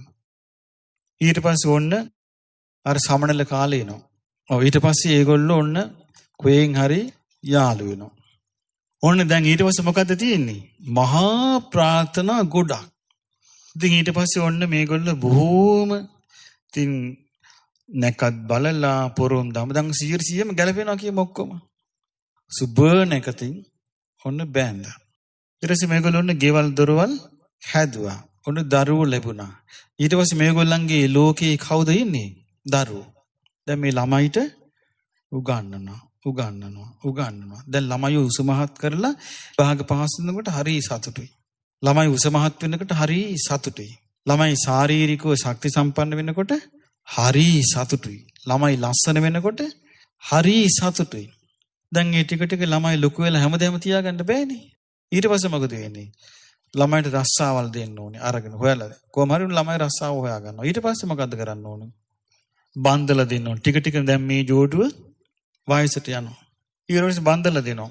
ඊට පස්සේ ළමයි කියනවා අම්මා මට අරගේ ලියලා දෙන්න. ඊට පස්සේ කියනවා අම්මා බෑ මේ මහත්තයා කියනවා ජීවිත භුක්තිය තියාගෙන ලියන්න එපා කියලා. දැන් ඔන්න බලාපොරොත්තු ගොඩාක් ඇතු වෙන්න එක්කිනා දැන් කරගන්න දෙයක් නැහැ නේ. ඊරෝසේ ඔන්න කෝල් කළා කියන අම්මේ මට අදත් ගැහුවා. ඉක්මනට මේ ගේ ලියලා දීපන් කියලා කියනවා. අම්මේ මේ පවුල කැඩේ. දැන් දෙමාපියන්ට මොකද මට මෙහෙට එනවා එහෙම පැමිණිලි. ඒ දෙමාපියන්ට මොකද වෙන්නේ? ජීවිත බුද්ධිය නැතුව ලියනවා. දැන් දන්නේ නැහැ ගෙදර ඉන්නවා. ටික දවසකට පිටස්තර කට්ටියක් එනවා ගිහී බලන්න. ඒවලකින් අපිට මේ ගේ විකුණලා තියෙන්නේ. අම්මා තාත්තා දෙන්න අර මහා පාරට යනවා. ඒ අම්මා තාත්තා දෙන්න යනවා කුලියට ගයක් හොයාගෙන. ඒ අම්මා තාත්තා සමහර දෙමාපියන්ට තියෙනවා යන්තම් පෙන්ෂන් එක. ඒගොල්ලෝගේ කාට කියන ලැජ්ජයි. කුලියට ගයක් හොයාගෙන යනවා. ගිහිල්ලා අර ගෙදර ඉන්නවා. දැන් අර දූ බලන්නෙත් නෑ අම්මා දිහා. පුතා බලන්නෙත් නෑ අම්මා දිහා. අර ඒගොල්ලොන්ගේ මවපු ලෝකේ අර කෙහිල් ගහේ අරටු හෙව්වා වගේ. අන්තිමට අරටුවක් නැහැ. ඊළඟට පේනවා ලස්සනට සලකන වෙන ගෙවල් වල වෙන ළමයි. අනේ අපිට ලැබෙන ආති මේ වගේ දරුවෝ ලැබෙන්න ඕනේ. ආයි වෙන අරටුවක් හොයන වෙන ගහකින්. අපිට ඊළඟ ආත්මෙන් නම් මෙහෙම කරදර වෙන්න එපා. එතකොට බලන්න මේ වගේ තමයි යන්නේ. ඊට පස්සේ ඕන්න දැන් ඒ කාලේ දැන් ඊට පස්සේ ඒක සිහි කරනකොටත් ඒ අම්මට ජීවිතේ වදයක් නැද්ද? ඒක සිහි කරගන්න ඒ ළමයින්ට සලකපු හැටි සිහි කරනකොටත් වදයක්. එතකොට පොරොන්දම් බලලා මගුල් තුලා වලට කතා කළා නැකත් බලලා කරපු දේවල් සිහි කරද්දිත් වදයක්. ඇයි එකක්වත් අන්තිමට බලද්දී ජීවිතේට හයියක් වෙලා නැහැ. ඉතින් මේමමයි ඇතම් ජීවිතවලට ඒ විදිහට වෙනවා. සමහර ජීවිතවලට වෙන්නේ මේ ඔක්කොම කළා ළමයින් උස්සල්ලකනවා. අන්තිමේදී ජීවිතයේ මොකවත් නැහැ. අර ළමයින්ට බැඳිලා මැරිලා යනවා. අනේ ඊළඟ ජීවිතෙත් මට නුඹලා ලැබේවා. එතකොට මේ වගේ අරටුව අත්හරිනකොට අර අරටුව නැති ගහ අත්හරිනකොට අනිත් ගහත් ඒ වගේ නේද කියලා හිතෙන්නේ. හිතෙන්නේ මේ ගහේ නැති අරටුව ආර ගහේ ඇති. බුදුරජාන් වහන්සේ වදාළ මේ විදිහට කිව්වා මේ රැස් කිරිල්ල තියෙන්නේ සසරේ. දැන් බලන්න මේකෙන් බේරෙන්න නම් කොයි තරම් ඥානයක් තියෙන්න ඕනේද? ඒ ඥානෙ නැතුව ඔහුට මේකෙන් නිදහස් වෙන්න බෑනේ. ඉතින් බුදුරජාණන් වහන්සේ වදාළ මේ වගේ කිව්ව සංස්කාර. දැන් නොයේක් සංස්කාර මේ විදියයි කිව්වා. දැන් ඒක තමයි අපි මේ ඔබ දන්නවා අපි මේ ගමන යද්දී ඔන්න මනුස්ස ලෝකෙට දැන් ආවා. අපිට දැන් පුණ්‍ය සංස්කාර රැස් කරන්න උවමනයි. මොකටද? සතර අපායන් අපි බේරෙන්න ඕනේ. ඊළඟට සුගතියක යන්න ඕනේ. ආයේ ධර්ම මාර්ගේ කඩාකප්පල් නෙවෙයි තියෙන්න ඕනේ. මෙන්න මේ ඉලක්ක තියෙන්නේ අපිට. ඒ ඉලක්ක මොකක් වගේද? ඒක මේ ගඟෙන් ඈතර වෙන පහුර වගේ වෙන්න ඕනේ. ඒ ඔක්කොම අපි කරන්නේ කොමකටද? ගඟෙන් ඈතර වීමටයි.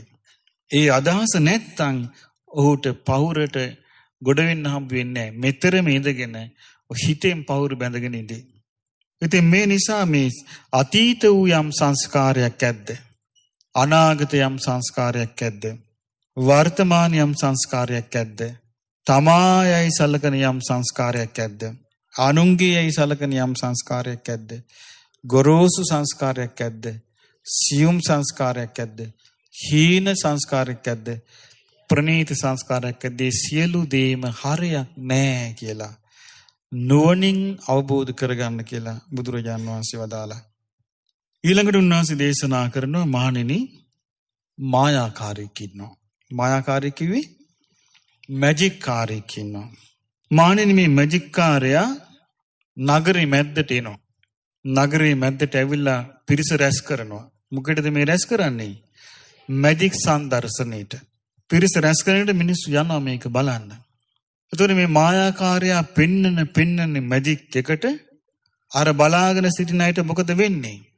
ඔවුන් විස්මයටපත් වෙවි. තව මැජික් බලන්න ආසා කරනවා. ඔවුන්ට මේ මැජික් බැලිල්ලේ ඉවරයක් වෙන්නේ නැහැ. ඊට පස්සේ මැජික් කාර්යයෙන් අහනවා ඊළඟ සංදර්ශනේ කොහෙද ඔයා පවත්වන්නේ? අසවල් හන්දිය කියනවා. එතකොට මොකද කරන්නේ? ඒ හන්දියටත් යනවා. යාළුවොත් එක්කන් යනවා. මොකේද මේ යන්නේ? මැජික් බලන්න. බුදුරජාණන් වහන්සේ දේශනා කරනවා මේකට එනවා බුද්ධිමත් මිනිසෙක්.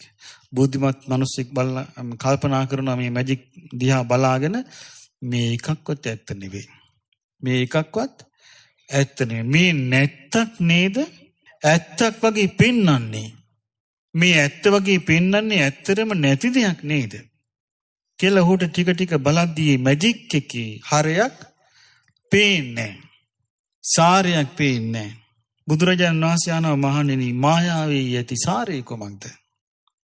මායාවේ කිසි සාරයක් නැහැ. මේ වගේ තමයි කියන විඥානේ. දැන් බලන්න මේ විඥානේ අපේ ඇහි හට ගන්නවානේ. අපි කනේ හට ගන්නවා. නාසයේ හට ගන්නවා. දිවේ හට ගන්නවා. කයේ හට ගන්නවා. ශරීරේ හට ගන්නවා. මනසේ හට ගන්නවා. හට ගනිද්දී අපි හිතන්නේ කොහොමද? මම දකිමි. මට පෙනේ. මම ආසමි. මට සිතේ. මෙවනේ අපිට හිතෙන්නේ. එතකොට මේ මම කියන හැඟීමෙන් බැහැර වෙන්න බැරිකම තමයි අපිට තියෙන විශාලම අභියෝගය. බැහැර වෙන්න බැරිකම. හැබැයි මම කියන හැඟීමෙන් බැහැර වෙලා බලන්න පුළුවන් වුණොත් අපිට මේ ධර්මයේ පේන්න පටන් ගන්නවා. මේ ධර්මයේ වැටෙන්න පටන් ගන්නවා. දැන් වෙලා තියෙන්නේ මම කියලා දැන් මට සමහර අය හම්බ වෙලා තියෙනවා. එයා හිතන මම කියන එක නෑ කියලා හිතලා දැඩි මමත් එකට එනවා. සමහර කියන මට තේරිලා මගේ ළඟට ඇවිල්ලා කියනවා අමුතු ඒවා. මට කියනවා මට තේරිලා තියෙන්නේ මේකේ මම කියලා එකක් නෑ කියලා. හැබැයි මගේ අවබෝධය තමයි හරි. එතකොට එයා හිතාගෙන ඉන්නවා එයාට මම කියලා එකක් දැන් වැටහෙන්නේ නෑ. ඒ නිසා මම හරි. එතකොට බලන්න මේ මම කියන එක නිදහස් වෙන්න ගියාම හිතියටත් වඩා මමත්වයකට ඔහු වැටිලා. ඒ වගේ අපිට හම්බ වෙනවා. සමහර අය එනවා ඇවිල්ලා ස්වාමීන් වහන්සේලාට වදින්නේ. ඇවිල්ලා කියනවා ඇයි කියලා මම මමත්වේ නෑ කියනවා. ඉතින් ඇයි කියලා මේ සංඝයාට සලකන්නේ නැත්තේ? නෑ මම ශ්‍රේෂ්ඨයි කියනවා. දැන් බලන්න මේ මම කියන අදහසටම මම නැහැ කී පැටලිය යන හැටි. එතකොට කොච්චර දුෂ්කරද මේ ධර්මයේ තේරුම් ගැනීම. මේකට හේතුව තමයි මම කිව්වේ අර මමත්වයේ නිදහස් වෙලා හේතුඵල දහම. හරියටම තේරුම් ගත්තොත් ඔහු තුළ ඇති වෙන්න ඕනේ කොහොමද? නිහතමානීකමනේ. මේ නිහතමානීකම ඇති වෙන්නේ නැතුව ඔහු තුළ මාන්නයක් හට ගන්නවා නම් ඒක ඔහු තුළ හටගත්තු අතිරේක අරුබුදයක්. ඒ කලින් තිබිච්ච නැති එකක් නේ. කලින් නිහතමානී හිටපු එක්කෙනා අවබෝධ වුණා කියලා මාන්නයක් හටගත්තා නම් දැන් ප්‍රශ්න දෙකක් නේ. ඉතින් ඒ නිසා මේ මමත්වයෙන් නිදහස් වීම කියන එක ඊ타ත්ම බුද්ධිමත් හඳුනා තෝරා බේරාගත යුතු එකක්. බුදුරජාණන් වහන්සේ දේශනා කළ මහණෙනි මේ මායාව වගේ විඥානේ. දැන් බලන්න විඥානේ හටගන්නේ ඇහි. ඊළඟට විඥානේ හටගන්නේ කනේ. ඊළඟට විඥානේ හටගන්නේ නාසයේ. ඊළඟට විඥානේ හටගන්නේ දිවේ. ඊළඟට විඥානේ හටගන්නේ කයේ. ඊළඟට විඥානේ හටගන්නේ මනසේ. මේ කුහි හටගත් විඥානය මායාවක්. ඒ මායාව කියන එකේ තේරුම මොකද්ද? ඇත්ත ස්වභාවය පේන්නේ නැහැ. හැමතිස්සෙම පේන්නේ පේන්නේ ඇත්තක් නෙවෙයි. ඇත්ත වගේ එකක්. ඉතින් මේ නිසා බුදුරජාණන් වහන්සේ වදාළ මහණෙනි අතීතයේ විඥානයත් මේ මායාකාරී. අනාගත විඥානයත් මායාකාරී. වර්තමානයේ හටගන්න විඥානයත් මායාකාරී නැද්ද? මේ හිතේ මැවෙන මැවිලි නේ? හිතේ මැවෙන දේවල් තනි මිනිස්සෙකුගේ හිතේ මැවෙන දේවල් ලියන්න ගත්තොත් මේ මහ පොළොවම මහ පාරකලත් මදි. লীලා ඉවර කරන්න. තනි මිනිස්සුගේ හිතේ ඇති වෙන පැතුම් කන්දරාව. තනි මිනිස්සුගේ හිතේ කියන්න තියෙන දේවල්. මේ අහසේ බලාකුළු පටලයක් දික්කොලොත් ඒකත් මදි. එච්චර මේ සිටිවිලි නිකන් මේ උල්පතකින් එනවා වගේ නේ. උල්පතකින් නොනැවති වතුර ගලන්නේ. මේ විදිහට මේ සිටිවිලි එකක් නැති වෙනකොට එකක් එනවා, එකක් නැති වෙනකොට එකක් එනවා, එකක් නැති වෙනකොට එකක් එනවා, එකක් නැති වෙනකොට එකක් එනවා. මේක ඉවරයක් නැහැ. එතකොට හැබැයි මේ සිහිය හොඳට පාත්තුවොත්, නෝන හොඳට පැවැත්තුවොත්, බුදුරජාණන් වහන්සේ වදාළ භාවනාවකට සිත යොමු කළොත් ආන්ගේ රටාව වෙනස් වෙන්න පටන් ගන්නවා. ඒ රටාව වෙනස් වෙලා ටිකෙන් ටික අර උල්පතකින් වතුර වැහෙන්නා වගේ තියෙන මහා සිටිවිලි ගොන්න අඩු වෙනවා. අඩු වෙලා ටික ටික මේ සිටිවිලි සංසිඳෙනවා. නමුත් විඥානීය මායාව නැති වෙන්නේ නැහැ. රූප වේදනා සංඥා සංකාර විඥාන කියන මේන් නිදහස් වුණොත් ආයි සම්පූර්ණ ජීවිතේ. ඉතින් බුදුරජාණන් වහන්සේ දේශනා කළා යම් ආධ්‍යාත්ම වේවා බාහිර වේවා ගොරෝසු වේවා සියුම් වේවා හීන වේවා ප්‍රනීත වේවා දුර වේවා ළඟ වේවා යම් විඥානයක් ඇද්ද ඒ විඥානය විමසා බලන්න කියනවා. බලද්දි පේන්නේ හිස් දෙයක් වගේ කියනවා. අරටුවක් නැති දෙයක් වගේ. කිසිම සාරයක් නැහැ කියනවා. මේ තමයි දුක. දැන් මෙතෙක් කතා කළේ කොහොමද? දුක. රූප, වේදනා, සංඥා, සංස්කාර, විඥාන යම් තැනක ඇද්ද? කෙලෙස් සහිතව. එතන තියෙන්නේ කොහොමද? දුක. එතකොට මේ දුක අවබෝධ කරගන්න නේද බුදුරජාණන් වහන්සේ මේ පුංචි උපමා වලින් අපට මේ උන්වහන්සේ පැහැදිලි කරන්නේ. ඊට පස්සේ බුදුරජාණන් වහන්සේ වදාලා පින්වත් මහණෙනි ඔය විදියට දැක්කොත් රූප වේදනා සංඥා සංකාර විඥාන ඔය විදිහට දැක්කොත් ආර්ය ශ්‍රාවකයා මේ රූපය ගැන තියනවාද යම් කිසි බැඳීමක්. ඒක නැති වෙලා මේ රූපය කෙරෙහි ඇති වෙනවා කලකිරීම. රූපය කෙරෙහි කුමක්ද ඇති වෙන්නේ? කලකිරීම. ඔය විදිහට දැක්කොත් විඳීම ගැන ඇති වෙනවා කලකිරීම. ඔය විදිහට දැක්කොත් සංඥාව ගැන ඇති වෙනවා කලකිරීම. ඔය විදිහට දැක්කොත් සංස්කාර ගැන ඇති වෙනවා කලකිරීම. ඔය විදිහට දැක්කොත් විඥාන ගැන ඇති වෙනවා කලකිරීම. ඇති වෙච්ච ගමන් මහණෙනි විරාගය හට ගන්නවා. විරාගය කිව්වේ ඇලෙන්නේ නැහැ. ඇලෙන්නේ නැතු යනවා. නොඇලීගේ ගමන් නිදහස් වෙනවා. හරි පුදුමයි මේ සොයාගැනිල්ල. මේ ලෝකේ දෙවියන් බඹුන් මරුන් සහිත ශ්‍රමණ බ්‍රාහ්මණයන් සහිත කිසි කෙනෙකුට මේ ජීවිතේ නිදහස් වෙන ක්‍රමේ හොයාගන්න පුළුවන් උනේ නෑ. බුදුරජාණන් වහන්සේ තමයි ඒක සොයාගත්තේ. ඊට පස්සේ බුදුරජාණන් වහන්සේ වදාළා ඔහුට මේ දුකෙන් නිදහස් වුණා කියලා අවබෝධය ඇති වෙනවා. ඊට පස්සේ ඔහු දන්නවා දැන් මං ඉපදෙන්නේ නෑ. මගේ නිවන් මාර්ගය සම්පූර්ණයි. මම මේ ජීවිතේ කළ යුතු දේ කළා. ආයෙ මට මේ වෙනුවෙන් කරන්න කිසිවක් නෑ. බලන්න බුදුරජාණන් වහන්සේ කොයිතරම් ලස්සනට දේශනා කරාද කියලා ඒක. යෝ ඉමං කායං ගාරයිහං භූරි පඤ්ඤේන දේසිතං. මේ ගැරහි යුතු කය ගැන භූරි පඤ්ඤ කිවි මහා ප්‍රඥා ඇති භාග්‍යවතුන් වහන්සේ වදාරන ලද්දේද. පහනං තින්නං ධම්මානං රූපං පස්සීත චඩ්ඩිතං. කරුණු තුනක් බැහැර වී ගිය බැහැරට දැමූ රූපේ දෙස බලන්න. මොනවද ඒ කරුණු තුන?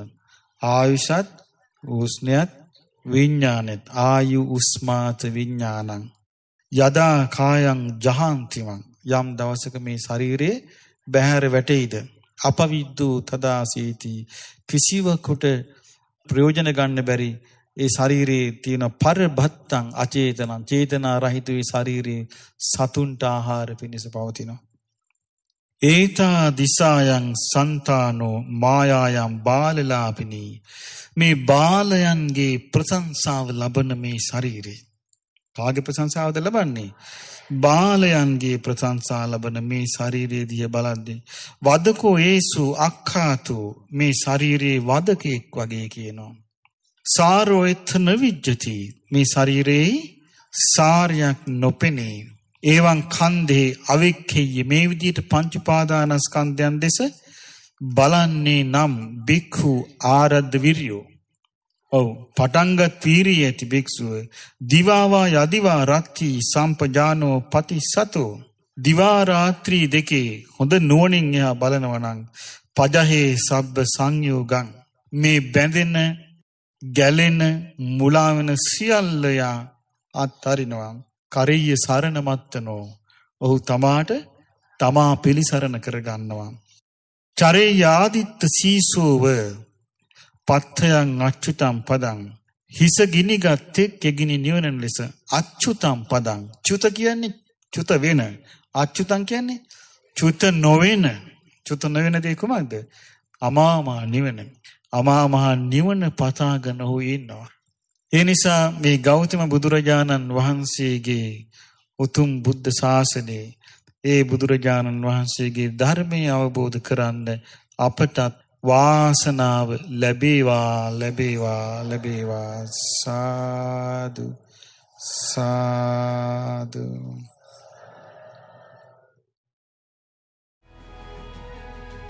මෙවැනි වටිනා ධර්මදේශනා නැරඹීමට ශ්‍රද්ධා YouTube චැනලය සබ්ස්ක්‍රයිබ් කර සීනුව ලකුණ ඔබන්න.